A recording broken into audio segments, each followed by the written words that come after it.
In a land where we played Age of Sigmar for too many days in Amsterdam, welcome to Always Strikes Last. This is the podcast where we talk about Age of Sigmar. Indeed, where we strive for podcast. Oh my god. Insights. Yes, I'm joined by my co-host Jack. Matt unfortunately could not make it today, and we're happy to welcome back assistant coach of Team USA Mike Vagenos, and also player on Team USA Noah Singh for today's Always Strikes Last. And with any luck, Mick Wendel of the Irish team will be joining us in a little bit. So welcome, guys. Welcome to the show. Welcome, guys. Yo. Full name is Jiwan Noah Singh. Oh, I'm sorry. I will make a note, and we will get you right in the. We'll edit it in post. You don't have to do that. Please don't do that. It just confuses people more. Man, so it's been just a little bit over a week since Worlds. It feels like it was yesterday, and it feels like it was forever ago. It's been a week? Yeah, right? I think. Time is a flat circle. So. I don't know. Yeah. It does seem like, from the outside perspective, time would flow differently there in that magical place of high moral values. Yeah. I think some people did some time travel there, but not as many as I kind of expected. No, yeah. It was a mild year for sure. It was a mild year. We were also in like a very nice hotel that was mysteriously at a truck stop. With surrounded a casino. only by fields. A casino, a shitty casino. Yes, yeah. I was very, very disappointed. We walked in, they took our picture. I was all excited to go gamble, and looked around, and not a table to be found. So we quickly left. I was eating. I saw him walk over, go in, and then like 20 seconds later walk back out. Oh yeah, Beasley's got that photo of us literally walking out, and he captioned it, USA gets kicked out of Amsterdam casino. Nice. Oh, that's so good. But no, it was Jack, it was literally just all like slots, and they had 2 electronic roulette tables. I'm like, I'm not going to sit down at an electronic machine. No, I get that. That's not the discerning gambler's paradise. That's like, if you really want to spend your money and become a poster child for sadness, please sit down. But yeah, I'll just go down to like some back alleys at fucking New Jersey. Yeah. Now, that being said, there used to be penny slot casinos that if you had played there for an hour, you got access to the buffet. And we used to go and entertain ourselves on like the Pokemon game or whatever for an hour, and then eat the buffet when we were in college at the Yonkers Raceway. That is a good financial decision. Yeah, I support that. That feels better, like in a lot of ways. Yeah. Just sort of like a very time-consuming scam for a mediocre buffet. I would love to know what the actual like breakdown worked out to, because I'm sure it felt pretty good. But like, you spent an hour on a penny slot. I bet you still probably spent $30. Yeah, I could have spent $30. I always won, but that's different. We always claimed that it was cost effective to go and play the penny slots because you get free drinks for the 4 hours you were there. But would you get 4 drinks? Yeah, I don't know. Yeah, the cocktail waitress is not coming around to you, bud, I promise you. I'm not sure. Yeah, I'm not sure that math ever really worked out. I'm sure someone at the casino has done that math. Actually, another betting tip. My friend, we used to go bet on the ponies there, and it was like chariot racing. Mm-hmm. Like they didn't actually ride them. Those are fun. And he would always bet on the heaviest horse, and he had like an amazingly high hit rate. I don't think anyone has ever considered that betting strategy, but it actually kind of seemed to work. That's wild. I was like that. So lackluster casino aside, the rest of Worlds was pretty good. Yeah, it was really good. It was really good. They put mayonnaise on everything. Well, yeah, so we were at this kind of hotel complex. It was a very big hotel, which was kind of fun, I guess.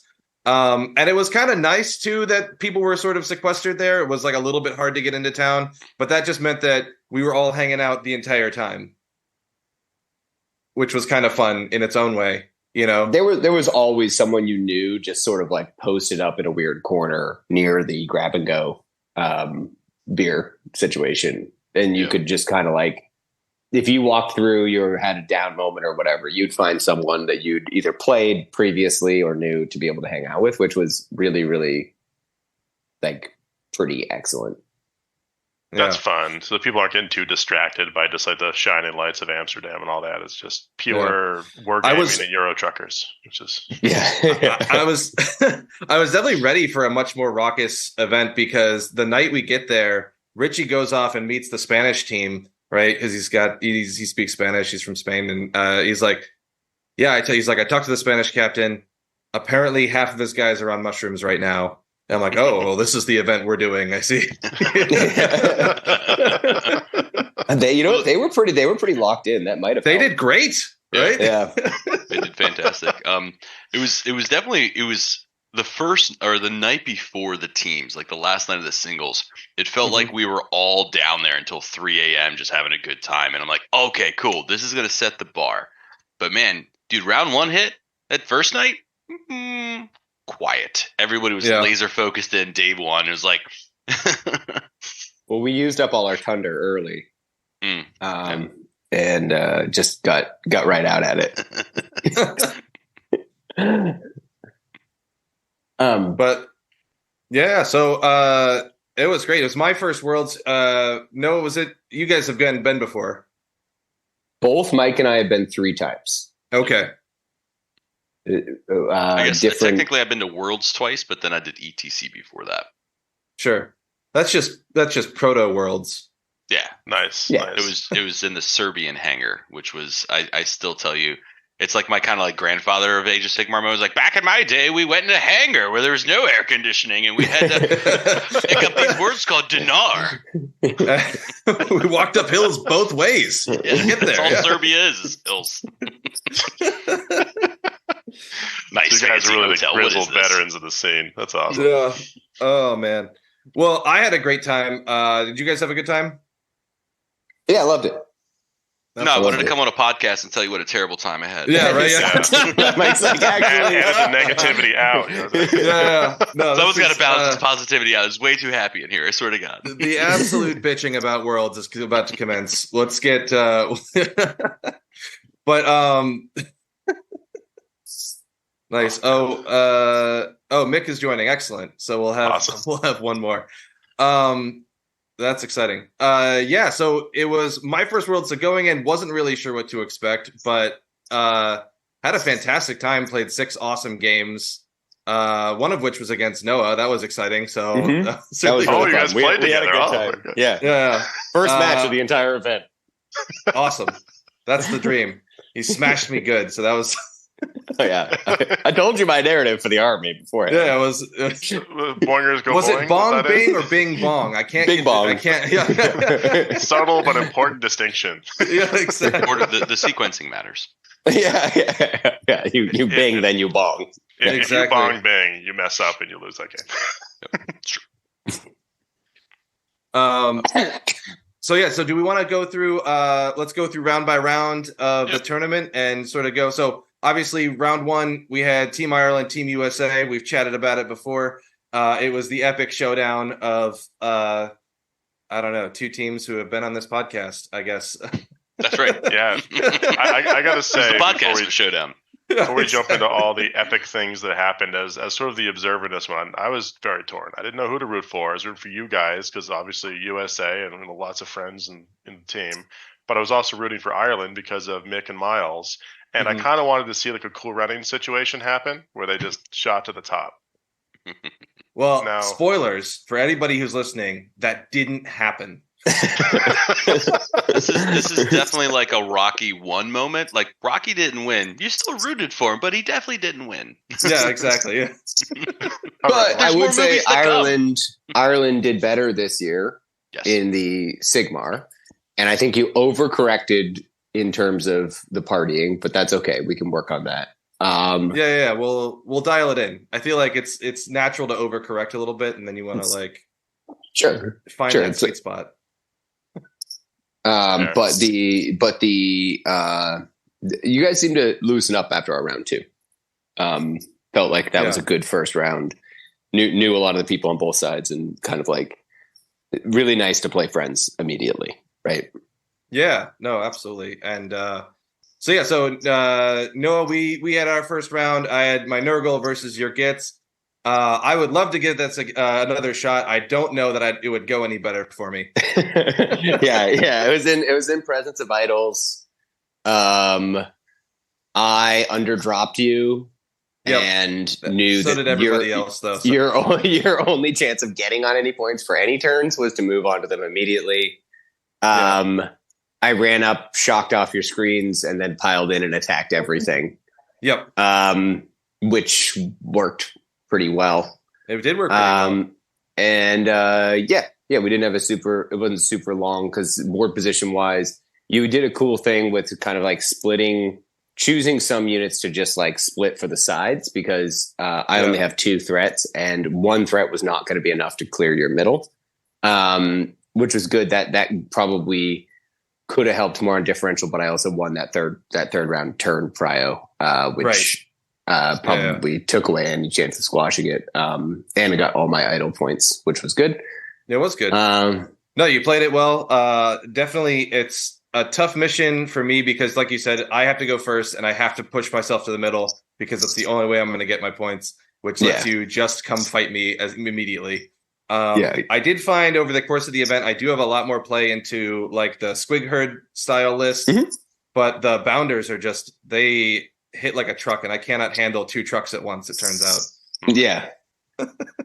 They also have a really great way. The shocks for clearing screens and then piling in is very effective. And then together with Scragrot, who also has a pretty good way of clearing screens, it's very hard to kind of keep them off you because they're really trying to tag something with the shocks and then pile in so that I can be in charge of activations. It also didn't help that I got all my spells off turn 1. Well, I mean, I brought the 1 mediocre wizard, so that was The they were all on 7s, though. So that's true. Fair enough. Oh my god! But it was a fun game. I enjoyed myself, and that's really what we're here for. Mick has joined the chat. Welcome, Mick. Hey, Mick. Can everyone hear me? Yep. Yes. Oh yeah. That's grand. We're just regaling everyone with how the first game between Miles and Noah went off. The Boingers went boing. Flawlessly. Yeah. They banged and then they bonged.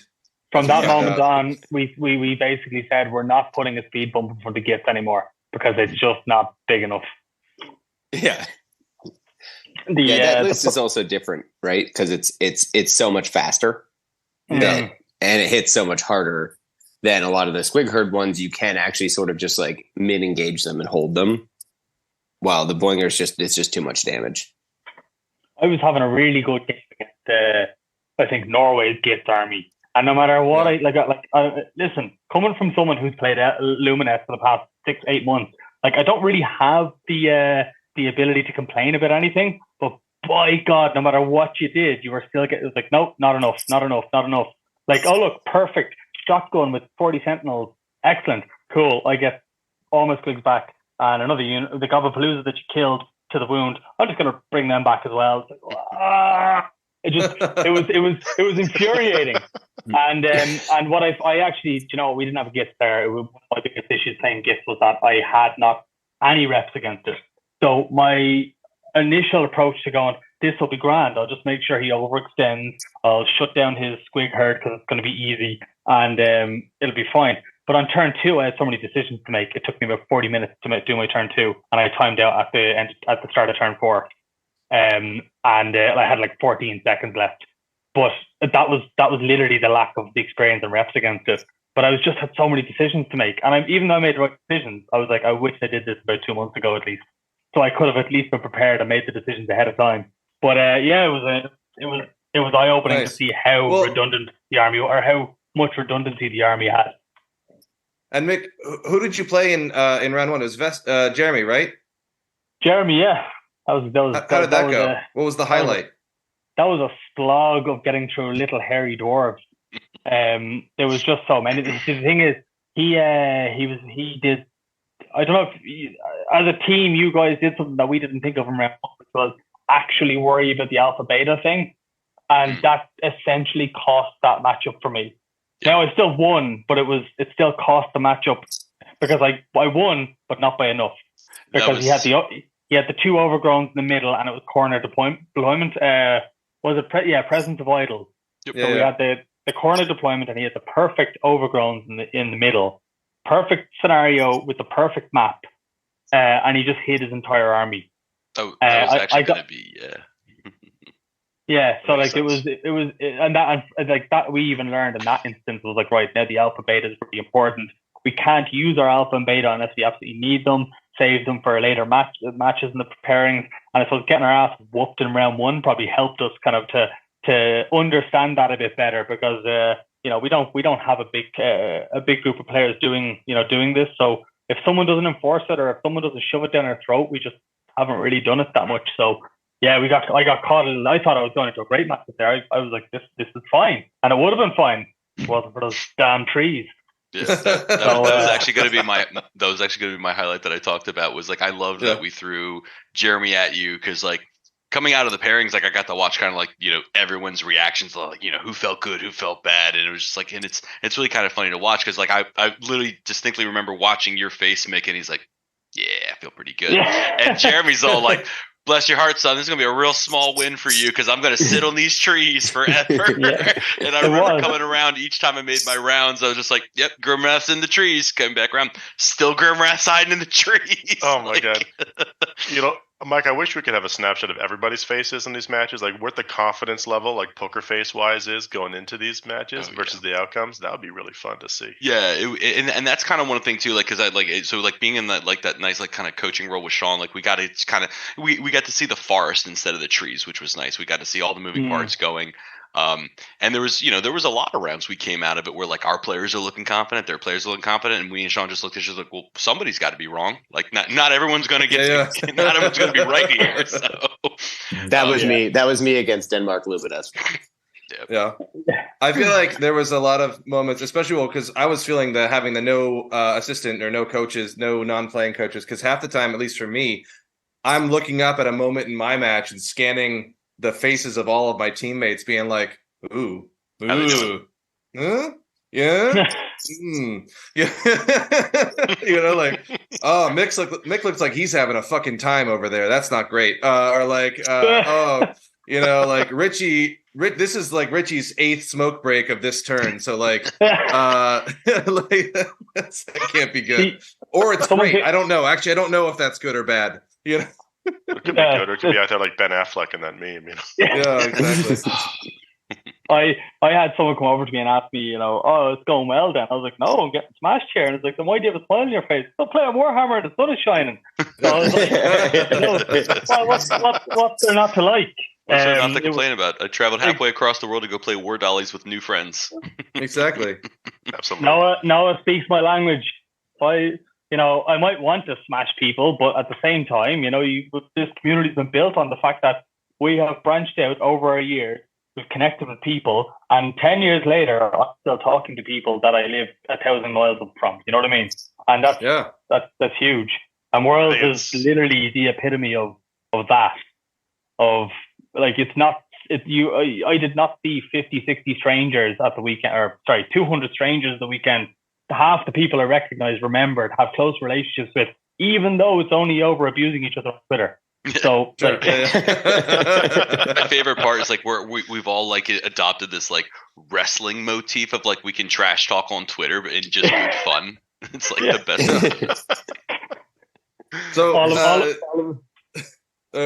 So Team America absolutely smashes us 120-40, which is, for those at home, that is the absolute maximum number of points that it's possible to earn, and the absolute minimum number of points that is possible to earn. So great job. Did we earn 40 points? I think we only earned. No, we didn't. We earned way less than 40 points. Yeah. I certainly didn't earn any points. That's for sure. But absolutely great. So who did you guys, Team America, who did you guys play in the round 2? We got Italy. Yep. Italy. Great folks. And they did quite well overall, right? Also, they were honestly like, state secret alert here. They were on our radar as far as like a dark horse for the event, because they really stepped their game up in Milan. They got better in Prague. A lot of people this year kind of came in and really didn't give them any kind of lick, but like we we really liked their comp. We liked their players. I mean, everyone on that team was very good, and results speak for themselves. They finished very well, and we had a hell of a round against them. Nice. Sort of checks out historically too. I mean, Machiavelli from there, endless warring among the city states. I mean, they are a honed razor edge, pretty much. I got to play the same guy this year that I played last year on their team. Oh, nice. Cool. Was that a good thing or a We bad were a thing? yearly tradition. Well, last year he 20-0'd me, and this year I 20-0'd him. So There we go. The So you're 1-1. series is tied.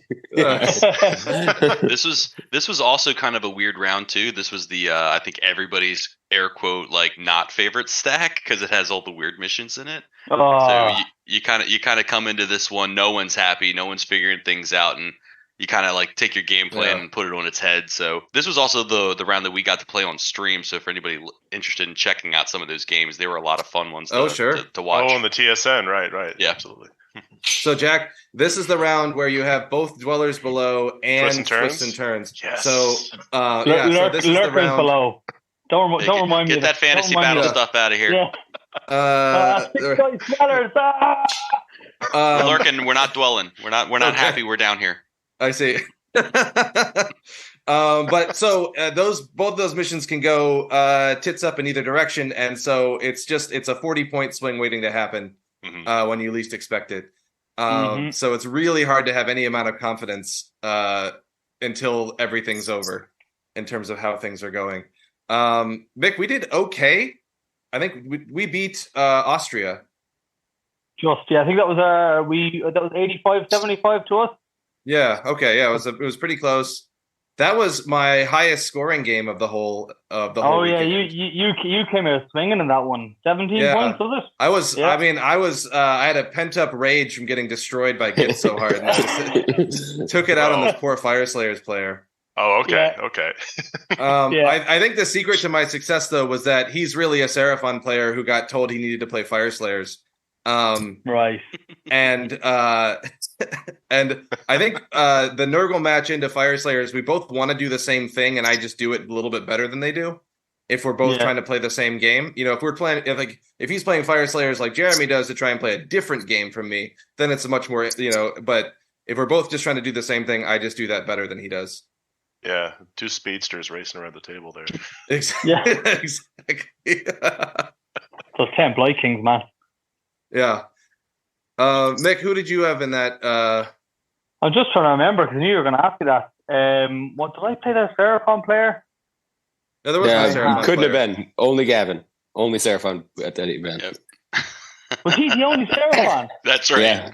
What an absolute hero. He didn't even know he was wearing his Jurassic Park shirt the entire weekend. Amazing. And he didn't even. Someone pointed out and was like, "Is that because you're playing Seraphon?" He was like, "Holy shit!" It is now.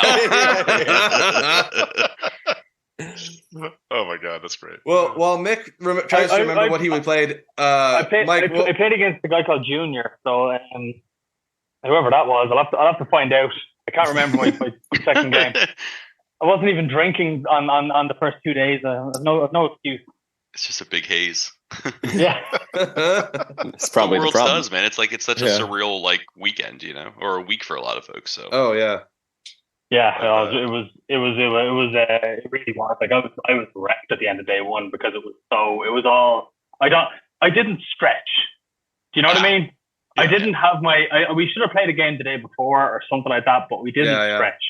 So my head was wrecked after day one. Like in a I need to go to bed, and nobody would go to bed because we were all talking about tomorrow. And I think we got to bed at like 1:30. And I was in bed from about 11:30, sitting there waiting for everyone to fuck off out of my room. Because I get you there. Ours was the middle balcony, and I'm quite a sociable person, so I'm too nice to tell everyone to go away. But at the same time, I was just sitting there, and so it was a. No, I definitely remember doing the same. Where I was like, Dave, can you shut the fuck up and please go to bed? Yeah. Mike, before we finish that round, what was your highlight of the round against Italy? I'll be honest. I really loved watching Matt Beasley play against his opponent. His opponent was playing Gitz, and Beasley was on Zinch, and they were on Twists and Turns, which is I really think a fun mission to watch because you can't really call it any which way. Sure.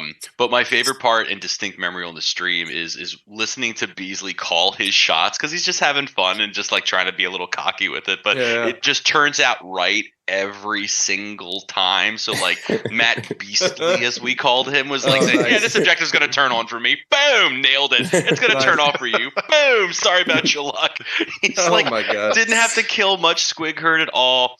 It was just like I love watching those like real big like emotional battles because everything was going right for Matt. Nothing was going right for his opponent. And the best part about it is, and I judge a lot about someone's character this way, is it didn't matter how bad things got for his opponent. That guy was a total rock star. He had a smile on his face, was having fun, and just kept trudging through it. So a lot of respect for Team Italy for that alone. So I can just see it right now. Matt with like the secret sidebar of extra Destiny dice from like the world from Siege for being I can use Destiny dice on twists and turns rolls, right? Like, boom, boom, boom, boom. It felt like he had him. It was just kind of ridiculous.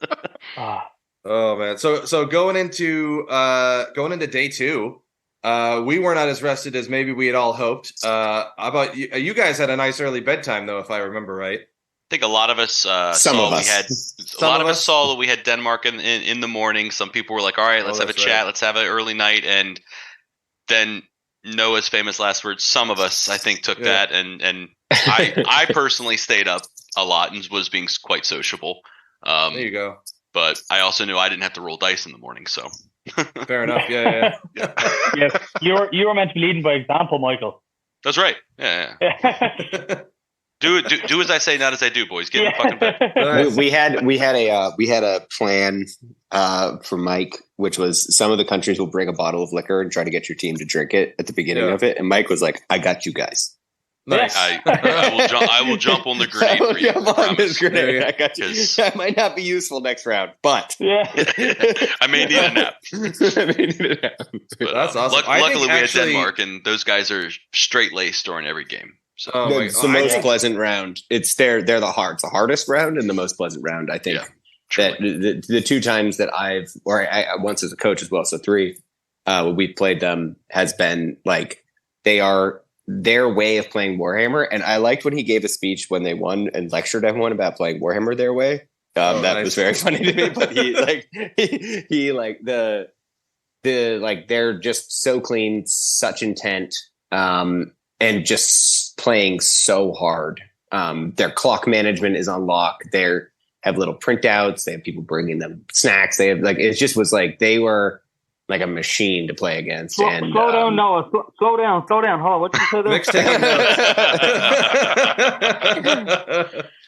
How to play Warhammer for dummies? Can we start again?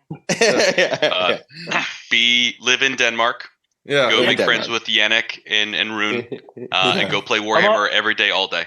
Those guys are fantastic. I was actually chatting to him before because and then I spoke to him after. I was like, you really were deciding every single point of your army, not like angular points. I mean, literally each of those 2,000 points he chose was carefully chosen. And like when I read his write up, because I was speaking to him about it before, and I read his write up, and I was like, yeah, like it's such an impressive approach to really go back and do your homework, look at each of your unit choices. Why are you in my army? Why are you there? Okay. And to have a really brutal conversation with yourself. Like I had before the points changes, I had the Enlightener on my list. Okay. And as you can see, there was a quick switch. The base was ripped off and put onto a Caligrave. And the only reason the Caligrave is the points. Okay. And I to be honest, I was telling myself the erasure spell is good. It's not, guys. It's crap. All right. The little once per game point that you put down +1 cast, I was like, oh, that's going to be really useful. Like on turn 4, I just go, it's crap. And then that was a waste of points. And then the reason I didn't take the Cathler instead was because I wanted the Heart Renders, which is an extra 20 points that I didn't have the points. And I was like, yeah, but the Heart Renders move as soon as they come down. And I was like, yeah, it doesn't matter if they move and they come down if the rest of your army's not getting to do what it does, you know. So I technically lost the Gits matchup because of that, and made my matchup worse than that. So I was really impressed with how brutal he was with each of his unit evaluations. Mm-hmm. And then he's like, right, you don't belong in this. I need to move you because you're not doing what needs to be done. And then I saw his matchups, his matrix for all the matchups there, and I was really impressed with how many good matchups he had, because I looked around and I was like we had our hands tied by the mark. We had no beast, we had no KO, we had no gift. That was a big problem, all right. But I was like, well, don't tell all our secrets away. Yeah. But I was like, I can't play a large portion of a lot of the armies we played against, because I as I said, I literally took my list off BCP, played a few games with it, changed it up a tiny bit, not much. I kept the basic premise: one drop, loads of sentinels, techless. You know, that narrative story when he shows up in a cavern with all his buddies. Yeah. That was it. But I was like, now I really want to go through an army and dissect it every game. I want to play more armies so that I understand why I need things in my army choice to deal with certain things, you know. And then when I saw his list, I was like when I saw it before Worlds, I was like, that's fucking genius. Like, it really is. Like, it's such a smart play. Everybody's bringing things to play against Lumineth, right? But they're expecting 40 Sentinels, not a cow. Right. You know, so it was an Altharion. It was definitely an unorthodox list, and I remember, like, even when we got paired into it too, like, just watching and just having a little fun heckle with him too. I said, "This is the most famous cow in this fucking room. I hope you know that." It's like it's the only one that everyone was talking about. It's like, one cow? Why you took Umetrica for one cow? And he's like, "Hold my beer, I'll show you." Or I guess really, no, those guys were eating bananas during the game, so it was like, "Hold my bananas." It was hold my ice water and bananas. Yeah. Oh my god! You got to keep your potassium levels up. You know, it's a very potassium heavy sport. It's good for your brain. Even feels like when you show up to race day and you're like hungover and you just are like emaciated and someone else is like in peak physical condition. Listen, I had electrolytes, I had bananas, I was drinking water. None of it helped. Yeah. Well, it was fun. Sean and I even kind of had a laugh. It's like we watched, their coach and their assistant and like a couple of their friends all bring in. Everyone brought out like, here's your granola bar, here's your banana, here's your water, here's your granola bar. Meanwhile, I'm bringing my teammates beers, and we had a close round. So like, look, what works for some doesn't work for all. So yeah, no, we're not changing that. Yeah, no, we have a drink matrix and we stuck to it. We did very well. Yeah. I feel like the American machine does actually run better in like beer and Cheetos, though. That's sort of like how we're conditioned. You just bring over a bunch of Dunkin' Donuts and that's a secret. What's the old Russian saying? Any machine's a smoke machine if you hit it hard enough. There we go. Yeah. Team Ireland's on a temporary ban from drinking during games until we can start to, be functional alcoholics again. Because last year we were not very functional. You were not functional. I mean, you guys were legends. Yeah. You were legends. Yeah. Literal. I suppose the mentality last year compared to this year was very different. Last year it was 8 individuals going over to play Warhammer and enjoy some Warhammer. There was no real team there. We were fairly individual. There wasn't really a drive in Ireland. There was no one really there to kind of go, right, guys, this is the goal. It was just a kind of case of, let's go to Worlds, let's play, and that's about it, okay? And cue the Always Sunny in Philadelphia music. Yeah, right. Exactly, yeah. the gang goes to Worlds. Which is fair. I mean, like, it's how a lot of people do it. Sure. Yeah, that was our first Worlds with a lot of people, and I think there was only myself and Ken. There was only 2 or 3 people last year who had actually experienced international team Warhammer, because we used to go to ETC back in Fantasy Days, so we actually knew what it was. But I knew trying to, squeeze anything more than bringing warm bodies to a table was not going to happen last year. Now, unfortunately, one of those warm bodies got arrested, but at least this year, the difference being was no arrests so far. Yeah, well, no from arrests, the event. But regardless of results or any auxiliary behaviour, the one big difference this year was that Team Ireland went in as a team. A lot of people wanting to do whatever they need to do for the rest of the team to get what they wanted. So Miles had a great turning point in Underworld Gaming a good few months ago, where Ken was great this year, but Ken's a very seasoned team event player, and he basically broke it down to, guys, it should be almost impossible to get 20-0 first of all. That's the first thing we started at. Except for when you play Noah. Just throwing it out there. And my Team Norway match, which we haven't talked about, but it's coming up. Yeah, but then we were kind of maxing it out, and we were kind of looking at it, right? Turn 1, 4 or 5 points most games, right? Except for your lurkers and stuff like that. And then like turn 2, again, you should be trying to get 4 or 5 points. And as long as you're playing that kind of like to just grab as many points as possible, we kind of figured out that most games among across 5 turns, including a grand strat, 20 points should be somewhat achievable. All right. And then in most games, 28, your opponent's probably going to get like 28 points, maybe 29, depending on the mission again. So we worked it out that people shouldn't be getting smashed more than like 16-4, 17-3 at the worst. You know, if you just scramble for points, if you're put down in a bad matchup, you go, don't focus on trying to win the game. Don't put yourself in bad positions. So just try and get your. Can you get 20 points? Can you get 20 to 20? That's the goal now, the new goal. Yeah, and that's it. And then you, rather than trying to score your max, you're just trying to reduce the differential between you and your opponent. And then you take the opportunities that arise if they're good opportunities. You don't jeopardize your plan and fuck it up, but you reduce the differential in Wild' position where he was playing an army which essentially was being bussed all weekend with our Fire Slayers player, you know, and our effect player. We had 3 buses, guys. Like come on, 3 buses. I mean, we had 4. Are you kidding me? Richie was also. Yeah, true. But that changed all of a sudden for some people. Just like it made a huge difference. It took the pressure off you, Miles. First of all, you felt that you're going into your games. You had a job, you didn't have weight on your shoulders, pressure. You know, even though it was probably it could be internal pressure to win a game. Sure. But anything that we would say to you, right, Miles, anything over 3 points is a win in this game for you. And you got your 3-4 points like in 4 out of 6 games. You know what I mean? Yeah. We even talked about that, Miles, in the first time you had me on too. It's like a lot of times you're looking for matchups to just lose less, right? That's the biggest mentality. It's like, as long as I keep this as tight as I can, you know, Mick just said, it's like, hey, 4 points, that's a win. Like, we have you as dead. Like, there ain't no reason your list should be breathing after this. You got 4 points? Thank you. We need those because, as spoiler alert, everyone can see the final rankings. A lot of those podium spots were like 3 points, 4 points, like all across a spread of 4 teams. It's like there was 1 point difference between 6th and 7th and 5th and 4th and 3rd and it's like those points all matter. They really do. Even in our, you know, we'll call it the lower bracket.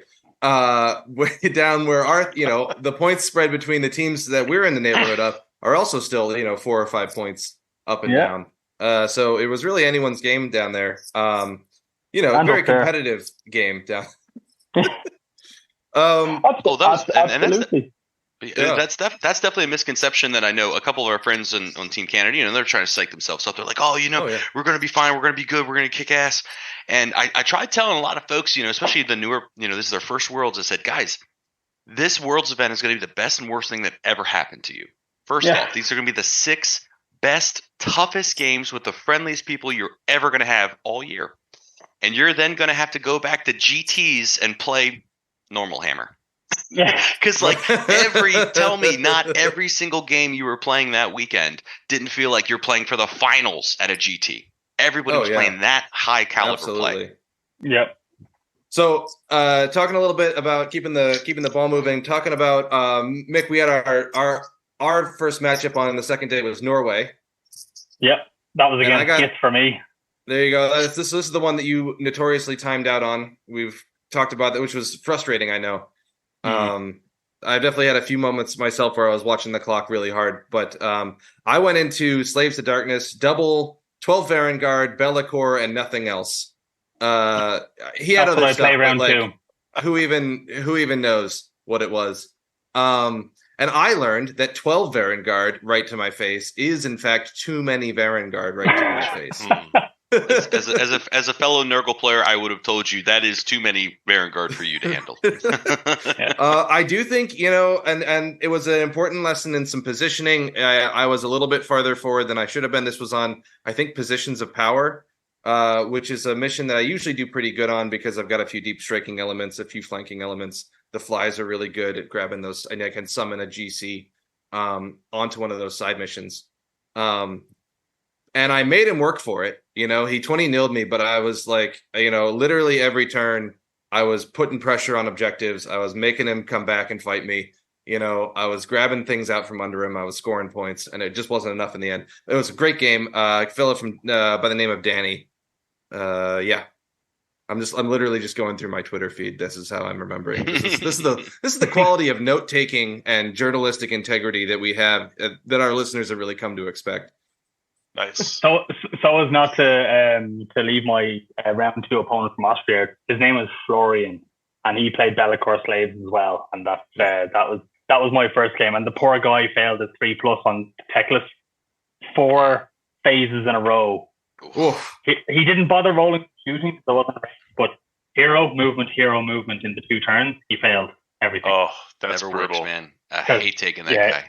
It was the worst. Because he gave me the double, which is the correct thing to do as the Be'lakor Slaves player. And he failed. And I basically got to cast the Techless in the first 2 turns, which is exactly what you're trying to turn off, right? And if one of those 3+ went off for him, I'm pretty sure that would have been a bad day for me. But I managed to, I think, win quite comfortably in round. I think I like 13, 14 points in that round. But his poor Be'lakor, and I just shot everything else off. Well, especially that second round, you keeping up that 5-up ward, like he can't even confidently come in and pick up your stuff because you're just keeping that protection of Techless up, which is just an absolute like matchup changer. Yeah. Oh, that's so tough. I mean, like with Be'lakor, it's like you have one job. You always turn and look confusingly. Even if it was a 2-up, it would always fail for me, I swear. No, I have a particular disdain for Be'lakor. I used him once back in Legion. I just wanted to try Legion first Prince, and because of that 3+, and I think he was 4+ back then, but whatever it was, I was like, it's just a single dice roll. Like, I don't like giants because they have a low number of attacks now, and so like if you have small every attacks 2 big impacts, hurts so much. Every missed, every failed roll is a big chunk. Yeah. But like if you have lots of attacks and you're hitting on 5s and shit like that, then like if you miss, if you roll below average, you don't really notice it. But the potential and the variance in your favor means you're more likely to roll above average than below average, right? So you're kind of like, I don't like those small elite dice rolls. Like Lumineth might be an elite army, but with the amount of dice you get and the redundancies, the rerolls, you don't see it. But I don't like Be'lakor for that reason. One or 2 on the wrong phase bones you, and I'm not a fan. He's too unreliable. Jack is a seasoned Blood Bowl player. Will tell you never bet on those odds. Always go for it. It's true. It's true. Always go for it. I like that. I mean, that being said, I'm like very much in cahoots with Be'lakor these days. I use them all the time in my slaves army at the moment, but I feel those feels, Mick. I mean, like when you need that one important phase kind of shut down, it always fails. I always feel a lot better if it's one of those units you need to shut down, which has 2 or 3 points of failure, so any one of them can screw it up for them. Generally, combat units or movement heavy. Yeah, units, crippling vertigo or the Castler spell. You know, they're brilliant. Even like on I cast the Castler spell on leadership 8 units, but because you're doing it anytime they act, there's so many opportunities to bone them out of the game. So it's I much prefer that. The unlikely event, but lots of opportunities to do it. Yeah. Or the likely event with one opportunity to fuck it up. Yeah. The ultimate feels bad. So in recaps, you guys both played some very on-brand, dark, ruinous power serving frozen North Scandinavians. I played against Gifts in that round. I was just rehashing my Austrian. Okay. I was gonna say, what is the odds here? I thought it was impossible. Yeah. But it was good. I think we lost this round, right, as a team? Yeah, I think we earned some points in this round. I don't think but we didn't get capped, but it was a loss. That sounds right. That was I timed out after turn 3. After I thought quite successfully controlling the board, killing some characters. I caught him out. I caught a lot of players out that weekend by being very mobile and aggressive with my Lumineth army. In round 1, I thought I picked the wrong grand strat, but then I remembered I actually changed the grand strat based on my playstyle. Me and Ken had a conversation. I had take what's theirs instead of defend what's theirs.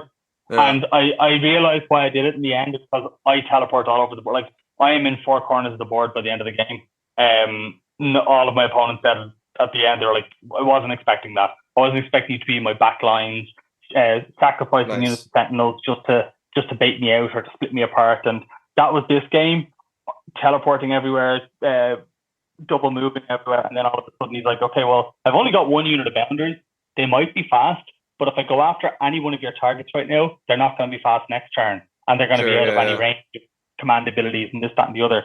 So I played that really well, and it would have, I'd say I would have comfortably got a, maybe like a 13, 14 point win out of that game if I got my two more turns. But that's the point of the clocks, right? Yeah, exactly. So, and then Mike and Noah, Team Denmark, you guys lost to Team Denmark? Is that right? We did. We had a close loss. That's the best kind of loss, though. Yeah, and it literally came down to like a little luck here, a little luck there. We did have one or two players I think made kind of we'll just call them little play mistakes here, and sure. in this caliber, if you make those mistakes, you're gonna lose. It's fair simple. Enough. So fair enough. So going into the afternoon, we were playing Team Serbia. Mute, I think. Yeah, I said I made a mistake, not in play, but in thinking. I understood. I'd practiced against the army I went into, but I had not practiced on the mission specifically, and did not. I think just he was so exact with it. He understood that mission he had the ability to completely lock me down, and I needed one unbind out of 4, but he chose to go with the 12 casts instead of the 10 casts. And I didn't see that coming, caught me pretty good early. And then I scrambled as much as I could, but just Runic got me, which was an absolutely lovely game. But that's awesome, it was a tough one. So then going into the afternoon, who did you guys have afternoon day 2? Sweden. Went into Sweden. Oh. Yep. We had Sweden, so we were basically just having a Scandinavian day. Nice. So we were there. So we came out of pairings seeing it was going to be close, going to be a kind of a coin flip. And then this was also one, I think, where as the games were developing, I mean, talk about like our predictions for some games were almost getting turned on their heads.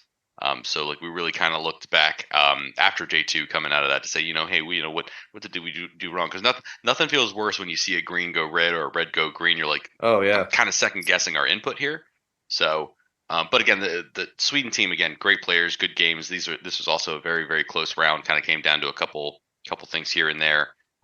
Didn't kind of go our way, so we kind of felt, super high day 1, day 2 kind of fell on fallen a little bit, but it's to be expected, honestly, when it comes down to everyone is playing the best Warhammer they can. So. Oh, absolutely. Mick and I, we had Team Serbia, which it was their first year, and actually I think I'd heard some stuff about them before the event began. They'd been playing a lot in their own country. They didn't get to go out to a lot of international tournaments, and so they had sort of really locked into their own kind of meta. And so they were talking about how, we play a different Warhammer. And I don't think it totally worked out for them, but they were really quite good players, and absolute props to them for showing up and playing 6 rounds. Great team, super fun. The new countries that were able to come this year and expand the event, and last year too, has been awesome. I think you can't understand what it's like until you brought a country there, how hard it actually is. And seeing the Canadians, seeing Serbia was really, really great. And, I hope we get to 30 next year. Yeah. Actually, really fun moment. On the Sunday, I had run out of Team Ireland shirts and was wearing my Always Strikes Last jersey, which you can get on Redbubble. Strategic. And the Serbian captain, a guy by the name of Marco, recognized the shirt and was like, "Wait, how do you know those guys? I listened to that podcast." So shout out to Marco if you're listening. It was really awesome to meet you, dude. So Jack, when we go to our downloads, he's our one Serbian download. We figured it out. Thank you, guys. Funny enough, I am those guys. Yeah. It's funny actually, because we used to get on really well with the Serbian team in fantasy, and their captain was called Darko. So I was like, nice. Everybody's name just that's the criteria for captain? Darko, I guess so. Marco. I don't know. It sounded like he got the job because nobody else wanted to do it, which mood. Well, that was Ken, right? Yeah, exactly. I've done my time. But that was a good round. I played against an ogre player, the poor guy. I don't think he realized how intimately I knew ogres, and he was trying to explain what his stuff does to me, and I think when I got you. I think when I mentioned a couple of things that his stuff could do as well, there was a bit of a tilt, but he was really good. Like, he was a really good player. He was pulling points everywhere he could. He was literally doing what we said in those games. Like, it was not lost. He had one model left. Now, bear in mind, it was a Thunder Tuskar dude. He was playing to the bitter end for every single point. Not at one point did he like go sloppy with his movement. You know, like on turn 5, he might just go, I'm just going to do this and get 1 point. We're good. You know, he played everything as if it was turn 1. Do you know what I mean? Like, as if there was still everything to play for. That's awesome. The perfect attitude. The only thing I was watching, I actually played myself in that game a little bit, because I was playing around the Blood Pelt Hunter, because I fucking love the Blood Pelt Hunter. I think he's one of the best units in the game in terms of just enjoyment factor, tech, that sort of stuff. But he kept him back, and he never tunnel mastered in my turn, and I was really expecting him to do that. One turn, I actually had to leave a guy. I had no choice. I had to leave an objective. I was either that or get a battle tactic, and I was like, right, well, I have to do that. And I was really expecting him to tunnel master in my turn. I don't think he knew to tunnel master in my turn, and I actually never asked him after the game if he knew he could do it. So I think I kind of like played myself by being overly cagey in that sense. But it was interesting being on the receiving end of a list that I kind of have a little bit of affinity for. This is the type of list that I would normally play as well. A bit of a mix between my Gluttons, Nobblars, a foot character, and then I wouldn't normally have Beast Riders. I don't like the units. I know they're good. Like, I like the spamming the vultures, for example, as actually a really underrated power of the army. But very similar to this, I like to play. So it was cool being on the receiving end of it and actually seeing how it smashes. Like, Gluttons just coming in and absolutely wiping the floor with things. I was really happy. I was like, yeah, you fucked those elves up. Jack used to play ogres in I think you played a little bit in Sigmar there, Jack. Oh yeah, but you definitely used to play it in fantasy, and I always thought they were like the absolute best army to play in the fantasy. Like, whether they're good or bad, it doesn't matter. You're always having a good time fighting with ogres, except when a purple sun goes through your guts. Yeah. Exactly. Oh yeah, sure. I played a little bit of them in Sigmar. They're just very fun. I mean, certainly have a lot of potential, and even more so these days in the book. But like, just they never feel bad. They would just feel like, yeah, this is the way this fantasy game should be. I have big guys eating things, running around, being intimidating. It's a good time. Nice. Noah, how did your game go? This was Sweden, I think, for you guys, right? Sweden. I played Fire Slayers. I tried something early, and this was my one play mistake that I can really was big of the tournament. Moved too fast and put myself out of Light of the Moon to run charge early turns. I ended up winning, but I did not win by as much as I should have. I think I got a 14 point. I should have had a 20. This was when you called the timeout too, Noah, right? I called the timeout pre-game before I decided the turn. Yeah, you saw deployment. You're like, I need Sean now. I saw deployment, and I was like, I might try this. And I think it's very against my playstyle to take top of 1. I just almost never do that. And so I think I was just too distracted by doing something wildly out of my comfort zone. Not a mistake I hopefully will ever make again. And then, once I got rolling, I was able to just pick up all the stuff. But it put me back on that for a little bit more than probably I wanted to. For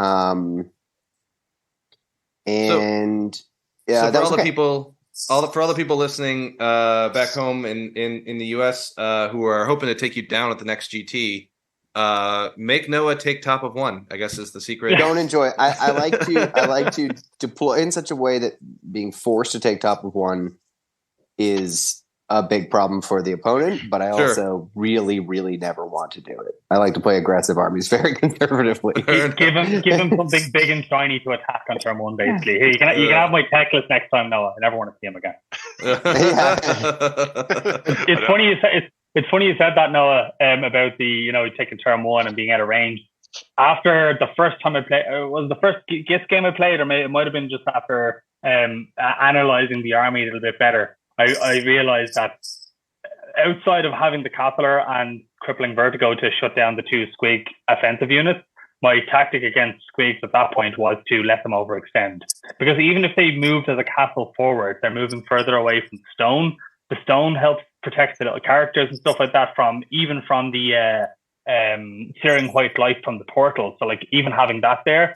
So my plan with that was get them to come out, split them up by doing what I do is like, here's Teclis, here's Sentinels, here's Ruse over here. And all of a sudden, they're no longer a tight little box around the shrine anymore.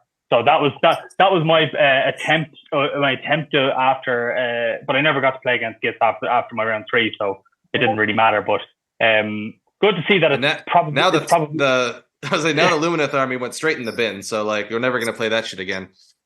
No, actually, I kind of want to play a bit more like Rune now. I want to start analyzing every single unit and trying to see what I can squeeze out of that army in different ways and just mess around with things. Like I love his list. His list is amazing just because of what it's his, and he just it was.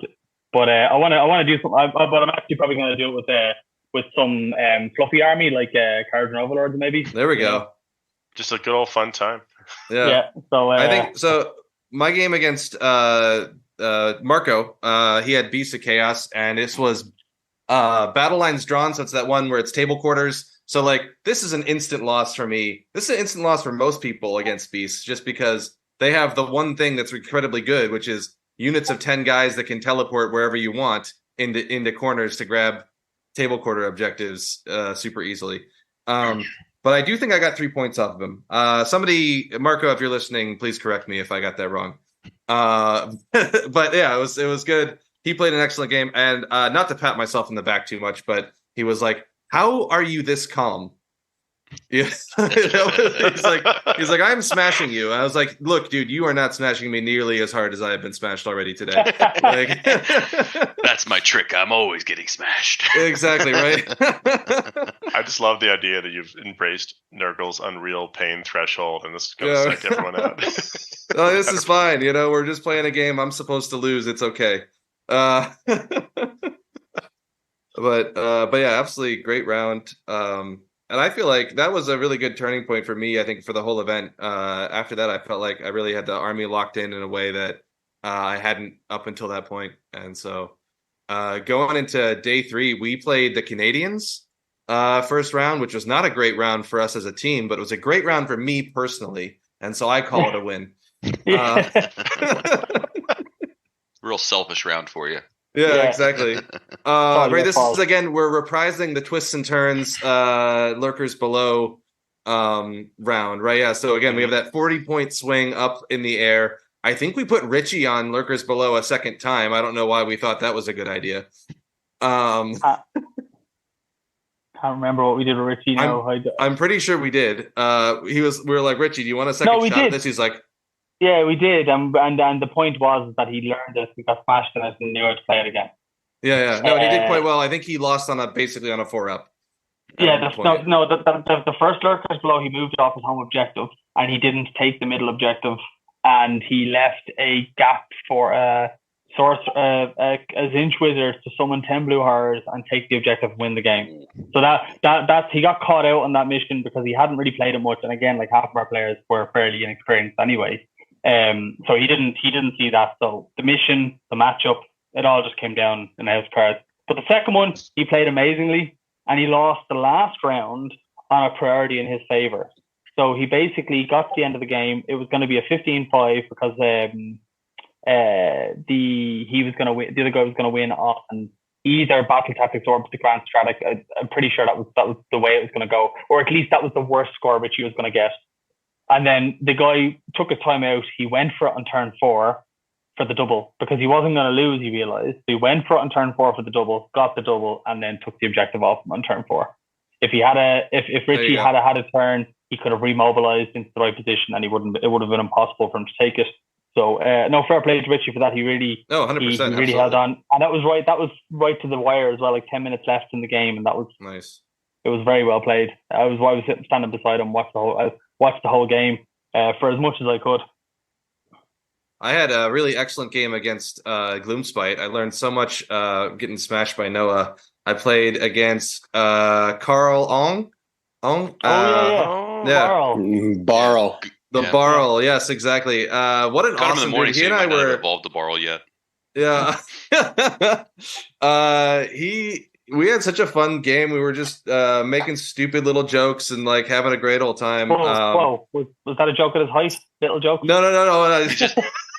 No, Carl's not short. He's just really far away. I wouldn't stoop that low, Mick. Forced perspective. Okay. Let's just step over this. Yeah. All right. Really jokes under aside, the though, bar he played. here, guys, on jokes. Oh my god. He played a great game. We were having a great time with it, and I definitely feel like there's a moment, especially people who were playing me, where like they realized that this was not the instant smash that they thought it was going to be, and he definitely had that moment. He's like, "Wait a second, this is going to be hard." Holy crap! No one told me this was going to be points. hard. Yeah, I think I got 8 points off him in the end. It was a really tight game, and.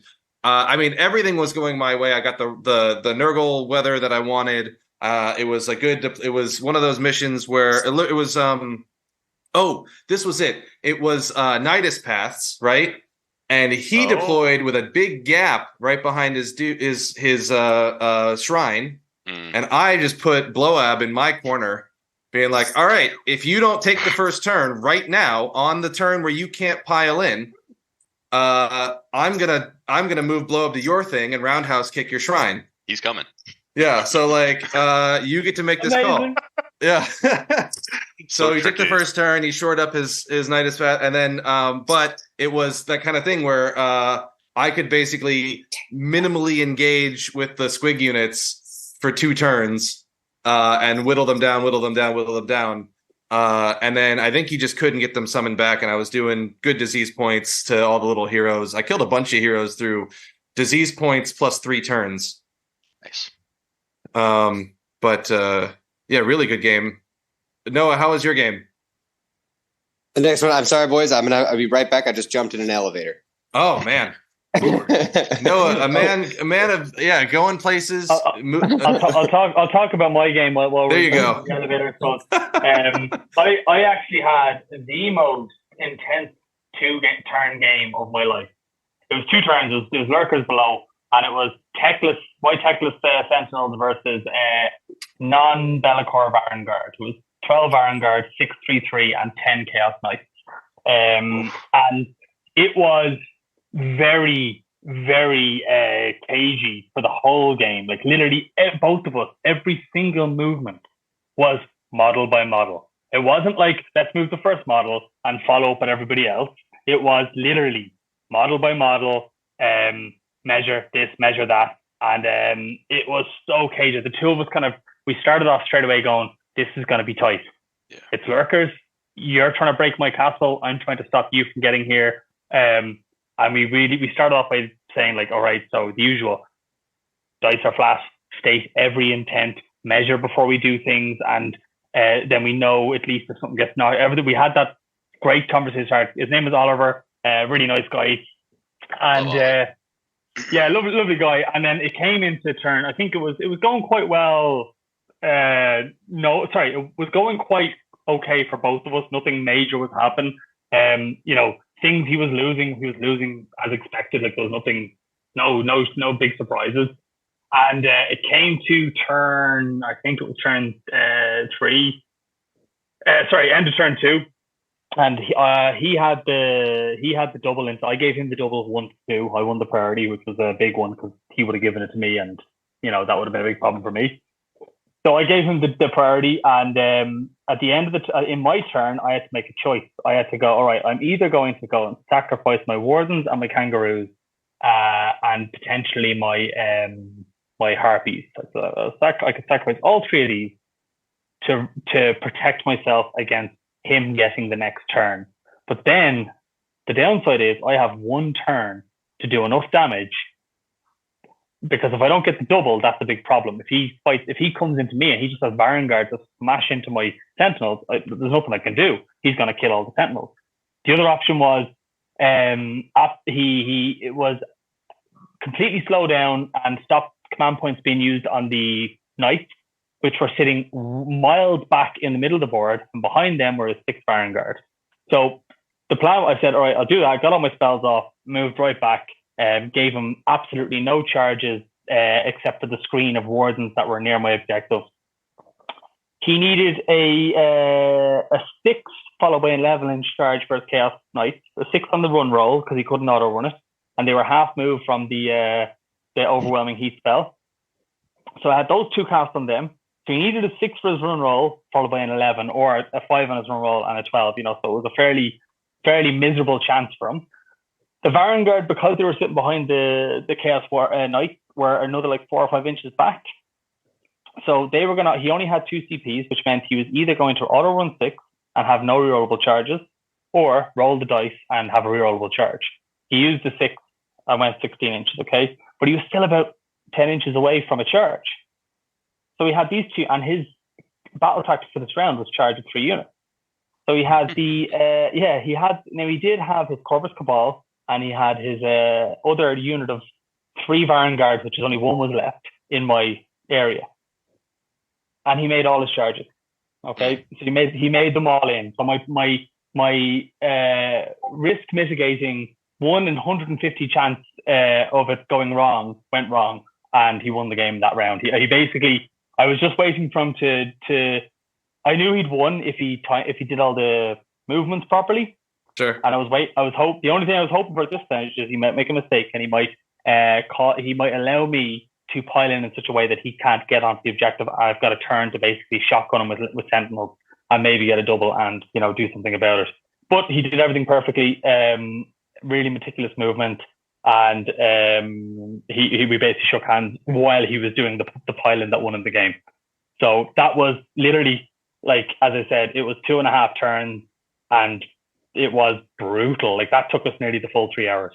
Oh my gosh! Oh wow! I was just going to say, I wish that was a stat that we actually really kept track of, because Mick, I think that was the feeling every time players had to play this round. I know with lurkers especially, it was I don't think most games got past turn 3 with lurkers, because most people were playing as tight as that and just trying to set it up, and it would come down to a little here, a little there, and yet the time usage was, as you said, they're using all 3 hours in those first 2 turns because it really was that tight. Our game, we had Bill and Phil Marshall play 2 juggernauts of the game right now. Oh my god! Beast of Chaos into a similar list that Ollie was playing with, Knights Empty Throne, and both players, literally played it meticulously to the point that they both kind of joked, talked to their coaches, and said, "This Prio on 2 literally dictates who wins this game. Are you guys okay with this watching?" It's here it comes, boom, and it went Phil's way, and they shook hands, and they were both man, I just wish we got to play on a real game because of how tight and awesome this was. Would love 2.5 more turns of this. Yeah, absolutely. I think I was even saying to my opponent, I said, we were talking about he set up for that eventuality that he would get the turn on turn 3, okay? And I said, would you have done that if it was an end of battle round check for lurkers below instead? Obviously, you can't, because then I've got a rebuttal. I've got a rebuttal to him going for it. You know what I mean? And the rebuttal is 40 Sentinels and Techless sitting there shotgunning. Doesn't matter about your 4 board saves. There's enough damage there to absolutely rip your army to shreds. So, lurkers below ending at a point in time rather than a random point in time as opposed to a predetermined, we're going to check this battle round. First of all, changes who decide the decision for taking priority, and it also changes your game plan completely because you can't just YOLO it into the board. He was losing that game at best. He was going to get 5 points because he was just going to protect the back objective and keep pressure on me. So at best, he was going to get 5 points. So in his eyes, he was I could gain 15 or potentially lose the 5. So I'm going to go for 15. Right, which good on you for recognizing that, because especially in that teams format, if you're guys, this is the 5, you call your coach over timeout, it's I got a real shot of actually swinging this our way by 15 He did that. points. It's like, do I take the shot or not? It's like, yeah, just go for it. Like, Nice. He did. He called the timeout at the end too when he won the priority. Yep. He called the timeout. The coach came over and he went first. Yep, because especially like if your coach says, "Yeah, we're actually got a little upside and wiggle room on this other," like I got a guy actually going to win by more than 6 now, so he's already made up your 5. Man, if you got a shot for it, take it. So exactly. Nice. So he did, and as I said, he played it really well. Just like I know they were high odds, but they still, again, he set himself up for the opportunity for the win, and he got it. So that was the yeah. No, so while we wait for Noah to reemerge into our I have reemerged. Okay. He's out of the dank hole. I've returned from the dank hold. I am going to have to go in about 10 minutes, but oh, no worries. My game, that was England, and I had such a lovely opponent. But we ended up, he had tree lords, and essentially it was just as soon as I win a turn, I can kill all the tree lords. Oh, and wow. it's just, can I screen until then? And so this was the game I decided to screen with everything that wasn't Boingrats, or my Grand Strat. So I screened with Snufflers, I screened with Gobblepalooza, I screened with returning units. It was just, as long as he keeps hitting me and is far enough back, but I can continue to board position in the middle where, and then turn 3, I got that double and picked up 4 tree lords. Because you shock 2 of them, stay out of 3 so he can't stomp you, then pile in and kill them. And basically then it was him scrambling for points. He also failed a 3-up to make you strike last 2, didn't he? He did fail 1, but it was pretty late. Okay. The important one was he didn't unbind a Scragrot spell, which let me shock off the tree lord with just 1 unit, which let me go somewhere else with the charge on the other unit. So I was okay striking last because it was only into 1 tree lord. But yeah, that was a great game. That sounds awesome. Noah, since you do have to go, do you want to keep us moving forward and talk about your last round? Sure. My last round, I went in Night Hunt. He moved in the middle. And this was against France? Spain. There we go. All those magic mushrooms. Did they pan out? I went in with both Boingrats to try to clear the middle. I did not roll enough, did not compensate for the -1 to wound enough, and he rolled a lot of 4-ups. And then the unit came back, and my guy started running away in droves, which was pretty bad. So that was the other kind of hard game. I don't know that I play it differently, but I definitely should have considered that, my army is a lot of rend, and he positioned himself really well so I couldn't get, a tremendous number of attacks, only like a medium-high number of attacks into the unit I needed to kill. And then once I was stuck in with them, they start returning, and I start fleeing. And so that was bad. That was a game in which I was down to, charging Snufflers at stuff to try to squeeze some points out and didn't succeed. Oof. Ooh, yeah. So that was a bad one. The 2 tough ones for me were Lumineth and the Night Hunt matchups. Night Hunt can a lot of the time just come down to how hot their 4+s as well. Like if they you get a good 4-up day. It's exactly. That's so true. Oh man, that sounds like an excellent match though to round it off. At least as it was tight, it was different. And he was a lovely person to play. That's the best. He's the guy who brought the corpse cart, the 20 zombies. Yeah, that tech was great. Oh, Fortune is sweet. His castle was so hard to deal with because of the -1 to wound. That was the old Shamblers. Yeah, you could bring it, and then that was the old corpse cart with the -1 to wound bubble. Right. Okay. I have never seen that before, and I saw it on his list, and I was like, "What is that?" Never even heard of it. Johnny was trying to bring it in his list, and Ken was like, "No, you're going to bring we're already letting you bring Flesh Eater Courts. Just bring the normal Flesh Eater Court stuff." Oh my God. Well, that's good. Well, no, if you end up having to drop, thank you so much for coming on the show. Absolutely. It was a really pleasure to have you. I did want to mention my most incredible. So for the second year in a row, I traded pants. Oh yeah. I now have Danish pants. Oh, nice. So a new tradition continuing. There we go. And that did they get your regular pants, or did they get your well, Team USA? they had team pants. Ooh. And we were in the bar after they won, and I was like, I just really want a pair of those. And the guy was like, I'll give you them, but you have to give me what you're wearing. And I was like, all right, we're changing it's packed, right? There's so many people in there. And one of them yelled shield wall, and they locked arms around me. They locked arms around me and blocked us to change in the bar, which was pretty cool and very Scandinavian. That's amazing. That's amazing. I love that. For everybody else, Noah ended up. So this is an event where you're always trading shirts with people, which nobody told me about going in, or maybe Mick mentioned it and I didn't listen, which is also very likely. But Noah ended the event with a ref shirt on, which I thought was incredibly I didn't even know that was a possibility. Like it's like he's making his own Yu-Gi-Oh cards and sneaking them in, at the last second, right? Yeah. I'm in all the ref photos too because I had the shirt on. Oh, excellent! if you look at them, I'm standing in there with them.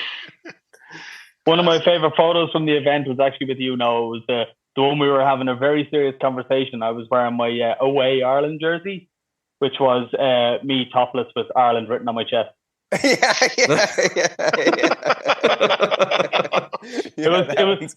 was trying to trade that one away, but that was kind of tough.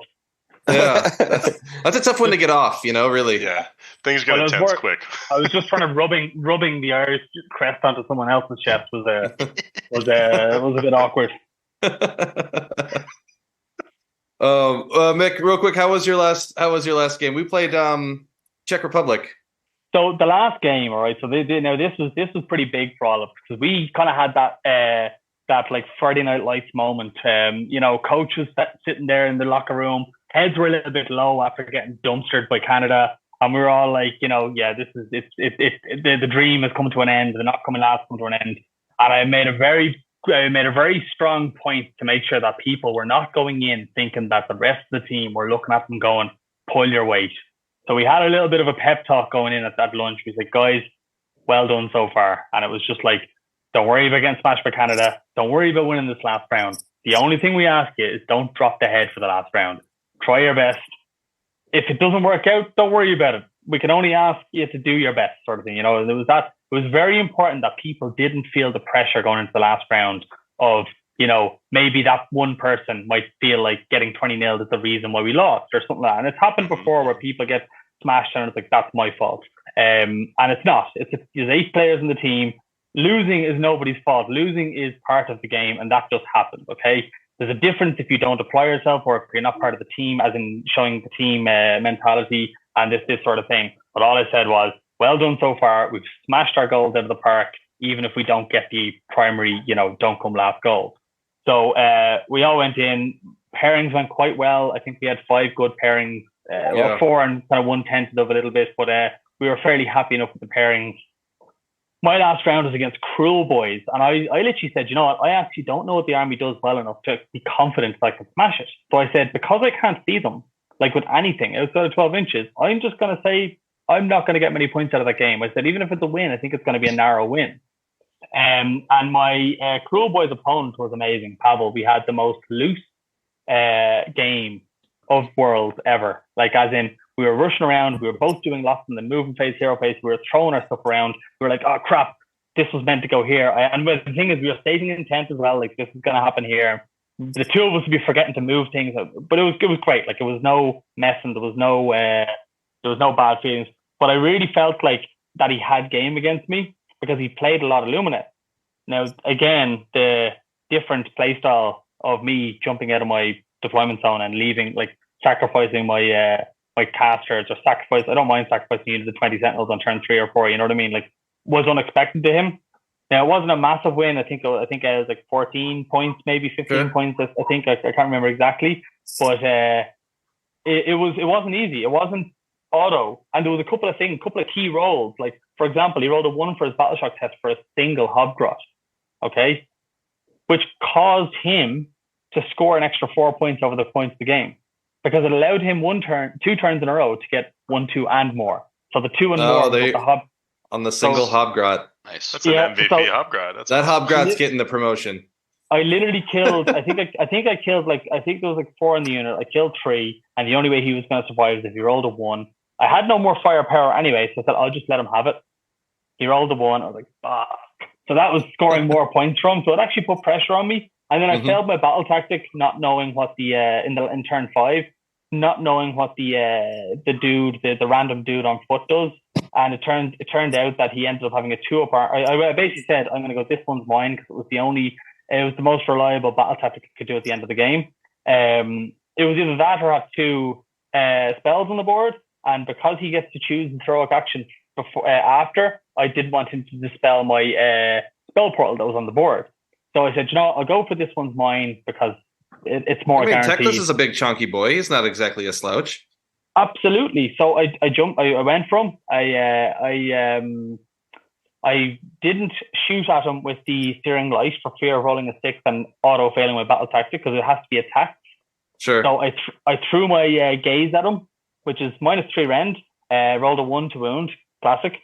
Got my charge in, did some mortal wounds to him, but then absolutely rolled terribly on his attack.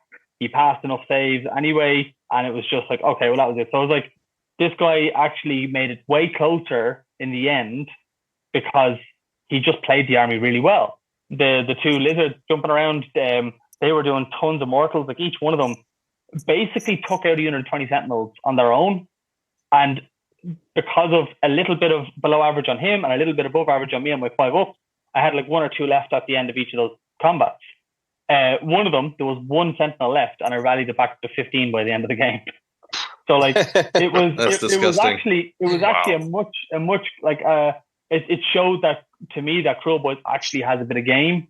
And to someone who doesn't play against many more people than his local meta, if you put that into the hands of someone who plays tons of games against international opponents, team events, and really trying to squeeze everything, there's actually something there, in my opinion. I think there's actually an army there, rather than something that we've just written off. I just think people have no interest in it. It's sure. There's not an instantaneous, obvious option there. But that was a really good way to end the day. We finished off 2 of us sweating, and it was a great game. It was a really good game. Nice, very nice. I will say I'm about to jump off my Twist and Turns game. I had one of those dice things where to get Scragrot to move, to let someone be in the light of the moon so they could charge and get my tactic, I needed my Fanatics to move out of the way. And I rolled 2 1s for their movement and a 1 for the run. And I needed any of those to be a 2. Any of them. I had to go for it. Oh my god. Those are the moments. Oh man. Like, that is wild. But it's good, even the bad ones, right? You laugh them off and you remember them, right? They're epic. It's like, absolutely. You can't even be mad at them. You're like, are you kidding me? Oh well. That's why we love this game. It creates these crazy memories. Oh yeah. That's why we roll the dice, right? Wouldn't be fun if something bad couldn't happen. That's true. That's very true. Mike, did you any big highlights from Team USA aside from Noah's epic 111? So back on the round 5. So against England, Absolute wanted to shout out Tom Guan and Fabian's game on Twists and Turns. Talk about like Tom Guan played like a man possessed. He was playing Ogre Monster Trucks against Fabian's. I want to say 25 or 30 Thunderer build. Like Fabian very confidently walked into that matchup, and I think on any other mission he absolutely stomps it. Tom Guan, I think, literally came out of that huddle saying like, "This is unplayable for me," and somehow Absolute like lock him up, stole that game because he just played to the points. He had a little luck on Twists and Turns, everything going his way. Fabian won a priority roll, no objectives were turned on, and I think Fabian just kind of saw red and says, "Oh, cool, I can table him this turn," but not a single objective was turned on, and so he takes it. He proceeds to table Tom Guan, and then ends up losing this game because the objectives never turned back on for him. And about literally Tom Guan playing like couldn't have been more of a steeper hill uphill playing into this matchup, and just played to the mission as perfect as you could. And you got to get a little lucky. And everything just kind of ended up folding out, and just like absolute like pleasure to watch that one unfold. And then even after the game, I went over to the Fabian and said, I shook his hands like, "Hey man, like talk about like such a minor thing. You kind of saw red there." It's like, "I know." He's like, "Any other mission?" It's like, "Oh, 100%. Any other mission?" you go and just that's a 20 for you, man. But just absolute pleasure to watch that one. Was kind of a crazy one to just see Tom just the transcend player status there. So, I feel like Johnny had one like that on round 6 where he's playing the Flesh Eater Courts into double Varangard Bellicor. Was it Bellicor? Double Varangard for sure. And Bellicor. And Bellicor. Okay. And he right before the match starts, he's like, Miles, this is what I'm gonna do. I'm gonna do this. I'm gonna do this. I'm gonna put this buff on this guy, and then I'm gonna charge this guy, and I have no idea what the fuck he's talking about, right? Like I got my own mission I'm worried about. Like I'm like, Johnny, you're excited about this. You know the army, go do it. And apparently that he did it exactly what he said, and it worked perfectly. And there was like a moment. There's like apparently a moment where like the Terrorgeist kills 8 Varangard. Right, and then one dies on a 6 to battle shock. Oh my god! Right, and then Johnny in a total Winmore situation gets a 12 on a charge that he needed, like on a 12 on a charge that he needed the boxcars to actually make it in to clear out the rest. Anyway, it was like nothing could go wrong at that moment. I love living in Warhammer Christmas world, especially when it works. It's like, oh my god, it's like the best feeling of all time. I'm listening to. I've decided to embark on the Horus Heresy journey at the moment, and I'm doing a Dark Angels army just for a few of the lads. We're doing a little bit of a hobby project. And I'm like, I wanted to do this, and I'm listening to Descent of Angels, and there's a scene in Descent of Angels. If any of you listened to it or read it, where one of the main characters is being attacked by a monster on Caliban, and basically one of the his name's Mardus, I think, comes in, charges it, and murders it, and the guy has basically been spared because one of the senior guys comes along and murders the monster. Now, the reason he was there in the first place because he was like, well, I'm going to die anyway, so I might as well save as many of my friends as possible. So he gave it a really good go. I was like, and he's haunted by the fact that the only reason he's alive is because Mardus came in and saved his ass. Okay. And he then, kept fighting in that scene, and that was that. And then just what you said there a minute ago about, it's about the dice rolls, about taking the opportunity. In that book, Mardus turns to him and goes, war is not about, depending on your skill and all this sort of stuff. It's like you had an opportunity and you seized it. Okay. Your intention was you knew you were going to die. So you decided to go for it anyway, protect your friend, do all this sort of stuff, Right. You found an opportunity and you went with it and it paid off. Don't be sorry for that. So people come out of games after, knowing they're going to lose, or it might be an upward battle. And then you get this opportunity to win and you take it. And then someone turns around and goes, yeah, but you wouldn't have won if that didn't happen. But it did happen. And I seized the opportunity when it was there. Yeah.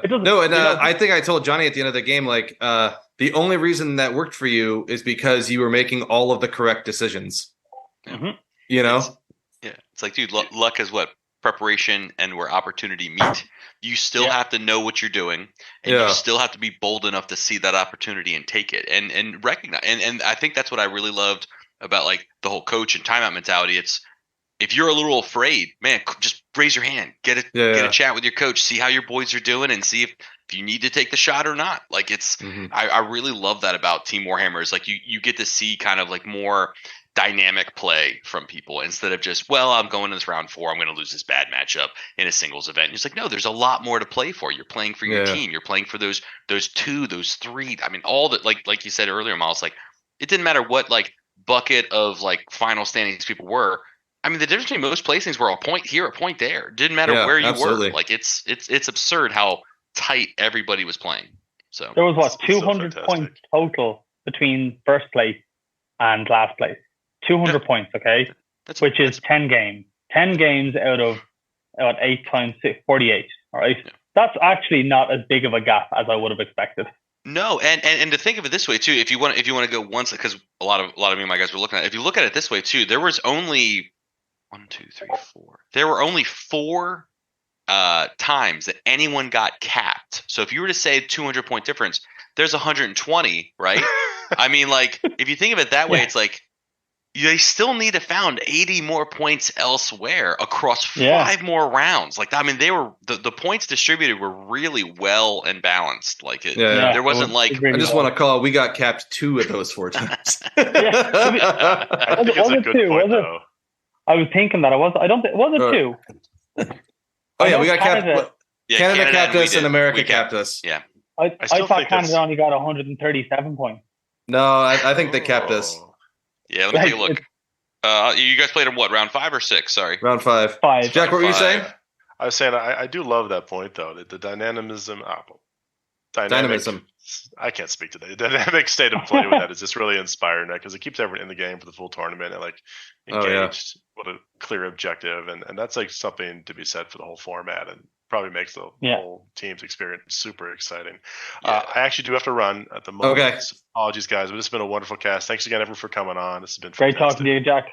Jack, as always, it's a pleasure. Likewise. We'll wrap this up because we are in fact pretty good over time, but that's okay. Jack, take care. The attrition rate on this podcast has been wild. I know. Dropping like flies. I won't even get the last word in this time. It might be Matt. Okay, we'll have Matt edit your last word in. So just we'll pause for a sec. You say something, and then we'll have Matt. Excellent. Just use that. Okay, nice. Okay. Talk soon, guys. All right, and then so just real quick, my last round was against the Czech Republic, which was against an ogre player. He had Frost Lord and then 3 cannons and a bunch of Mournfangs. And it's on position over power. And this was that learning that we had against you guys about the alpha and the beta maps, because Mick gave me a forest on my home objective. Nice. Yep. And so I parked 10 Blight Kings in the forest. Those cannons just exactly. And that was the game. And like it was still going to be an uphill battle. There was a really good. We were both very tired, but he lost he flubbed a very dumb. I don't mean to be negative to him. It was definitely like he could tell it was a boneheaded moment. He flubbed a battle tactic where he needed to desecrate, and I tricked him into charging, or I coerced him into charging a unit, and then he did this 3d6 jump into a different unit, and now he's not next to that terrain. Oh no! You know, right? Bummer. And like I let those opportunities be open. He went for it anyway. And so I think he was really like, he's like, okay, no. I need to bring it back in. He can't be making mistakes like that. He was playing really excellently. But I had some extremely hot saves at one point through the game and ended up winning on a point. Oh man, nice. Yeah. Nice. But it was literally one of those ones where it's like, okay, so how am I taking this off of you? Because you have 3 Mournfangs on this objective. Like, how am I going to get that? You know, like, and how am I going to get, anyway, it was wild. And like, neither of us could speak at the end of it because we were both like just so exhausted. I also was feeling really bad because, I don't think his English was nearly as strong as some of the other players. And I'm trying to be friendly. I'm throwing jokes, and he's not giving me anything. You know, I think upon retrospect, having talked to him after the games when, things were more calm, he was just tired as fuck. Right. And he was just couldn't handle. Exactly. And so what I was feeling bad because I was, trying to be friendly and it just wasn't landing. I was like, dude, does this guy think I'm an asshole? I'm just a joker rolling like my hot fives like, and man, just being none of my jokes are landing. This guy Stonewall. I don't understand it. Meanwhile, he's like, I just don't understand you. No, exactly. He doesn't laugh at your jokes, so he mustn't be able to speak English. That's that's actually the guy actually speaks fluent English. He's like, not that funny, Miles. Yeah, no, that's what it was. I'm sure he was like, dude, all your jokes are shit, and you need better jokes. The true villain arc. I would love that. But yeah, a fellow named Rennie, he was great. So that was a great one to end the day on. Nice. Yeah, I was pretty happy getting you in stop because I knew that even if the Iron Blasters could see you, there was not going to be a whole lot done to you. They're good. They are good. Yeah. But as soon as you have an anvil, like I played one game with the Iron Blasters. I don't like the list. But I played one game with them, and they absolutely shredded something that has no save.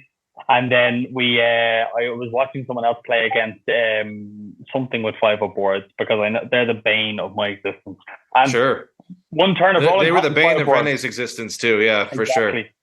So one turn of rolling hot and 5-up boards is just enough to kill their turn. Because if your game plan is around doing damage with 3 cannons and maybe the Stonehorn as well, and it doesn't go well for a turn, that's 20% of your game plan down the drain.